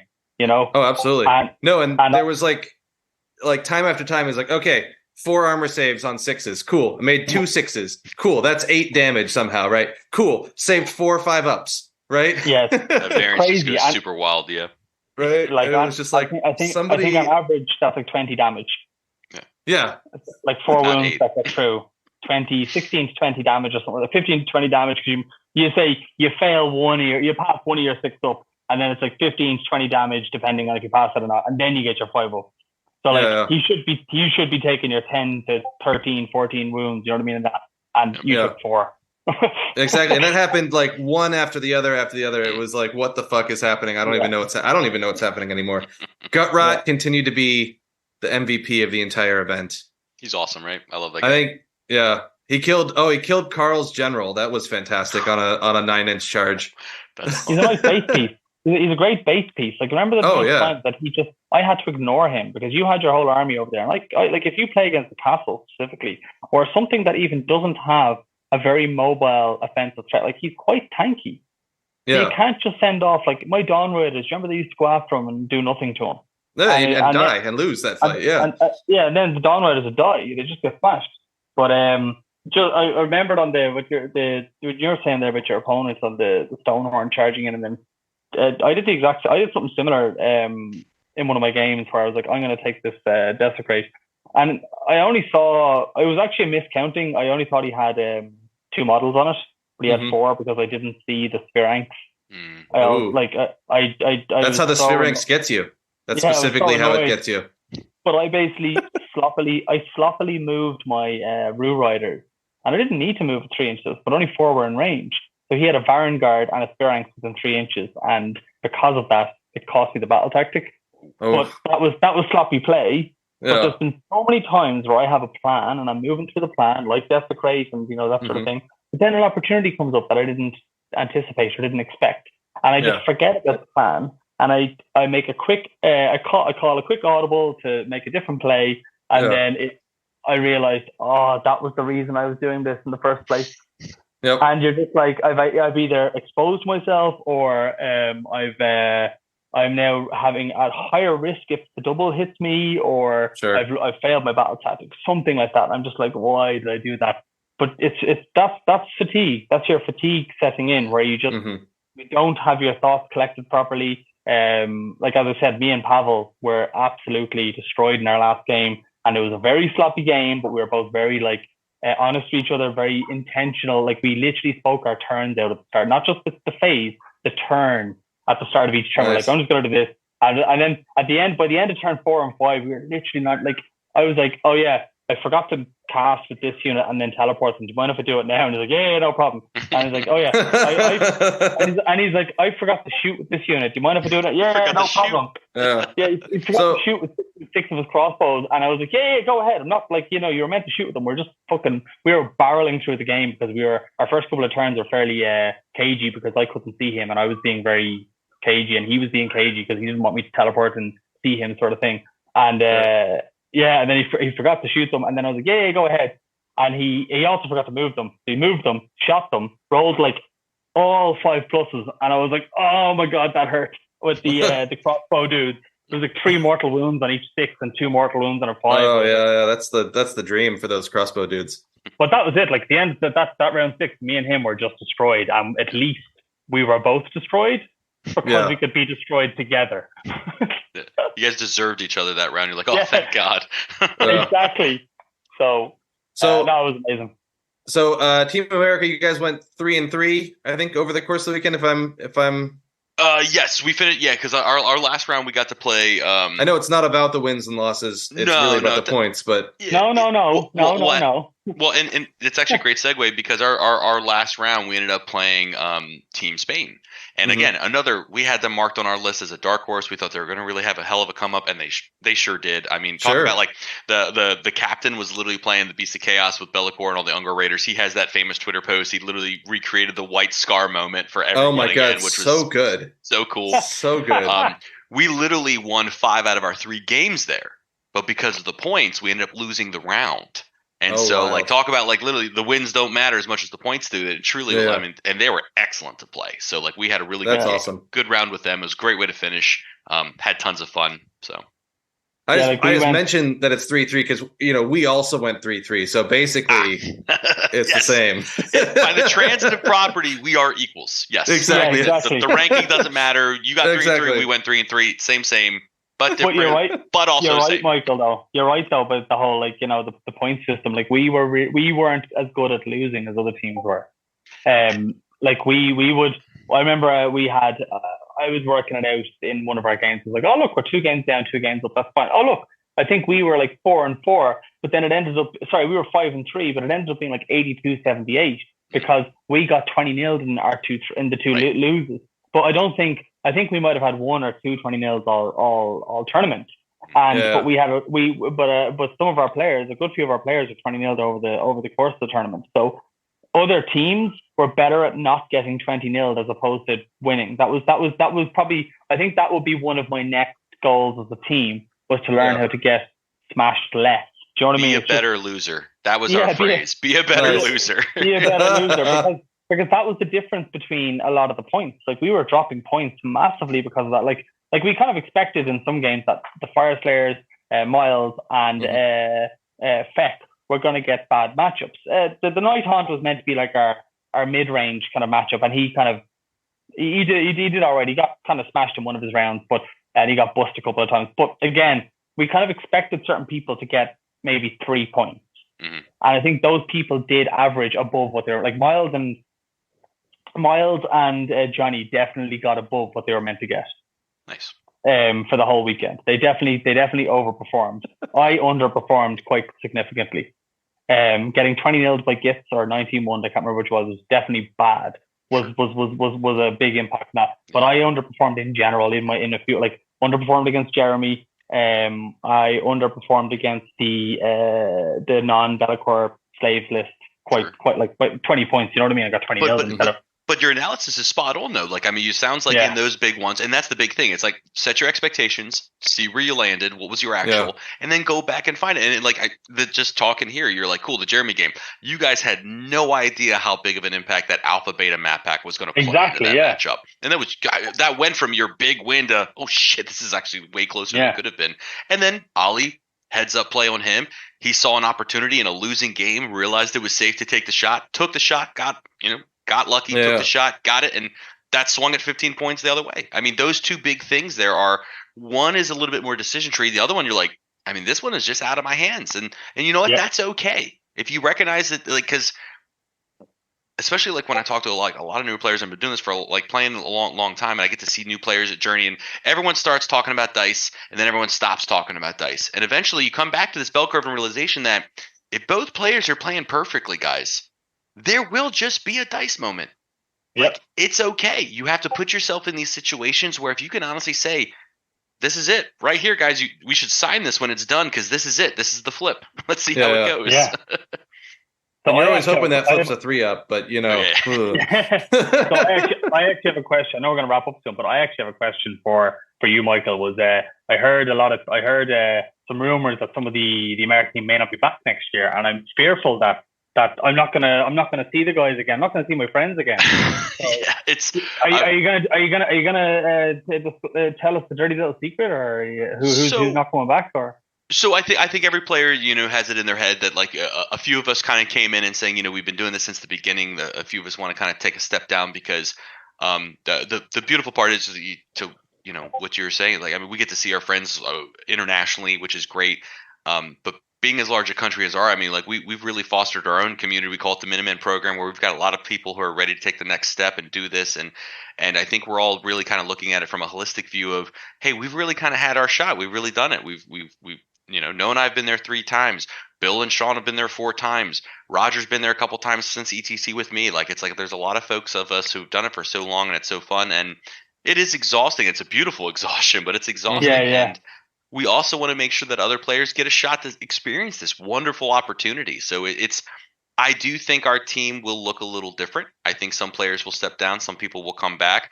But I think the one thing we've really focused on the past 2 to 3 years is to make sure that we've got a nice depth of roster to say, hey, it doesn't matter who's coming from America. It will be the same caliber. It will be the same quality of individual. It'll be the same type of people. So what I'll say to you, Mick, is you may not see some of your friends, but I promise you're going to meet 5 new ones. Make new friends. Excellent. That's it.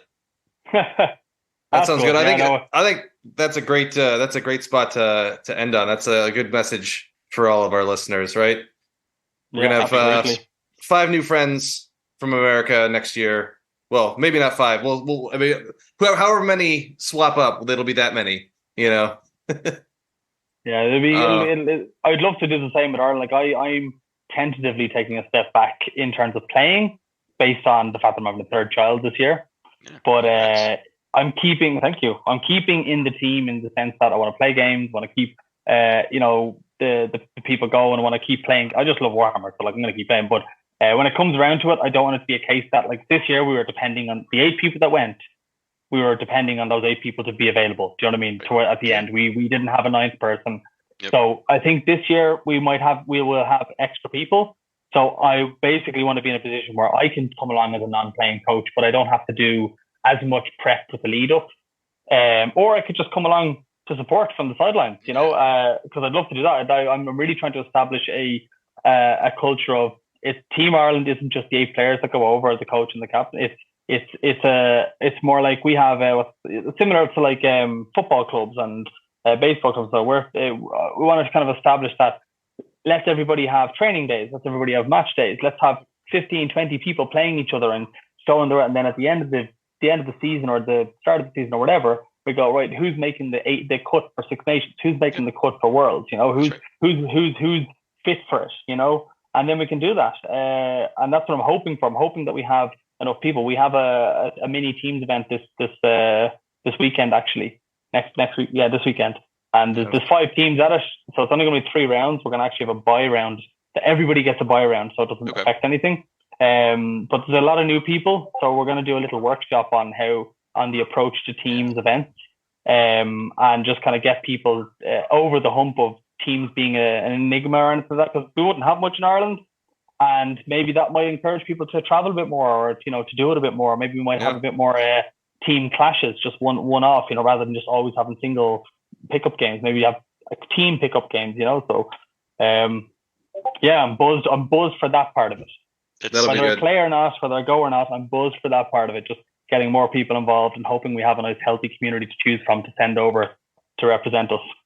Well, and that's just it too. Like, and hopefully, like, because I can say this honestly, I've been a coach, an assistant, a player. Like I've done it all. Me and Anthony Lawrence up in Boston have really kind of fostered this Minutemen program. So like that's the big thing. Like it's easy for people to kind of get their hearts broken if they try out for the team. They don't make that list. But I tell everyone, it's like, dude, your involvement stops whenever you want. I said the biggest honor you can have is if you're playing with your teammates, whether you're a traveling member or not.